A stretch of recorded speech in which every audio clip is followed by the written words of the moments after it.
میں آپ کو خود اپنا تجربہ بتاتا ہوں کہ سن 1978 میں،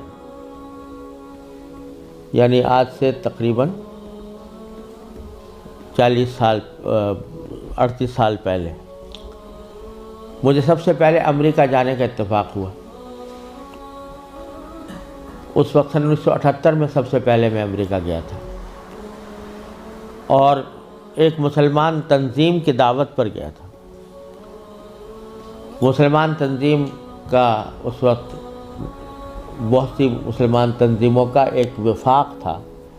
جس نے ہمیں دعوت دی تھی۔ تو جب میں اس تنظیم میں پہنچا اور اس کا سالانہ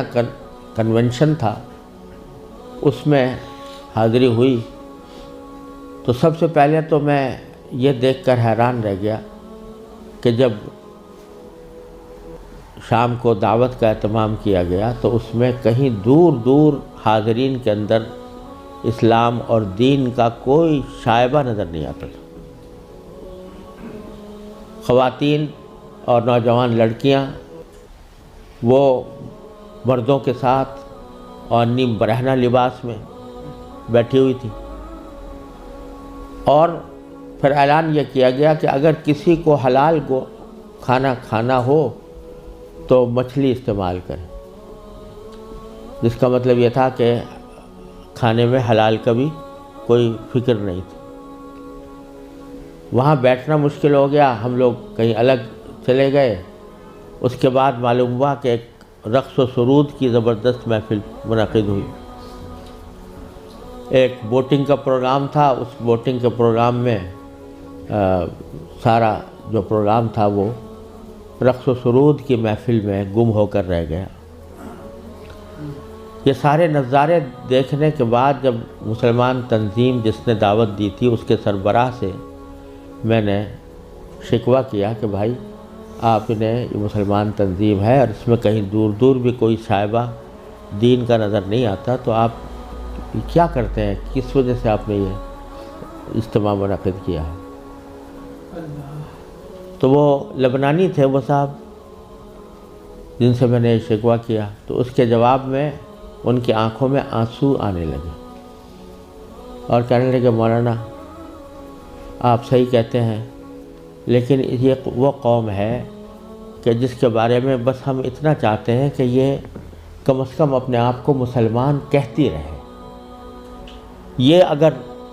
ہم یہ سمجھتے ہیں کہ اگر یہ صرف اپنے آپ کو مسلمان کہتی رہے تو یہ بھی ہماری کامیابی ہے، ورنہ اس کو اسلام سے کوئی تعلق رہا نہیں۔ ان کے آباء و اجداد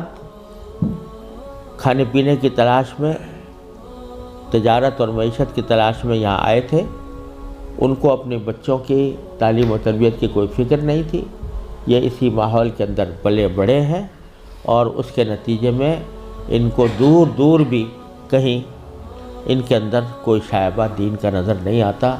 ہمارا کام صرف یہ ہے کہ ان کو اس بات پر جمع کر لیں کہ بھئی تم مسلمان ہو، اپنے آپ کو مسلمان کہتے رہو، ورنہ اسلام کی کوئی چیز ان کے اندر باقی نہیں رہی۔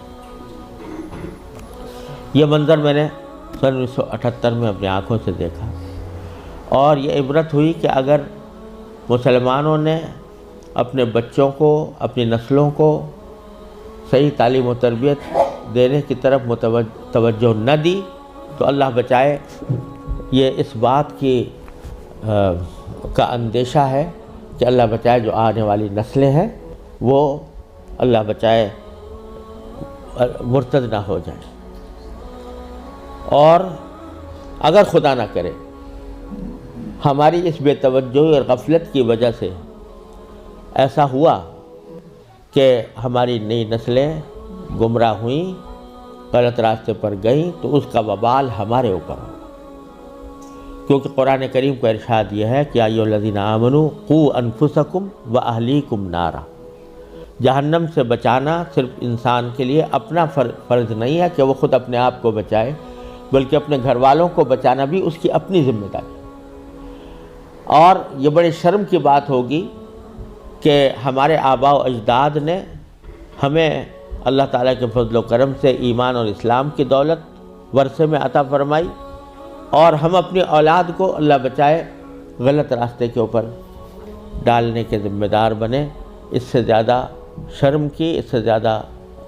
نقصان کی کوئی اور بات نہیں ہو سکتی۔ لہٰذا یہ مسئلہ جس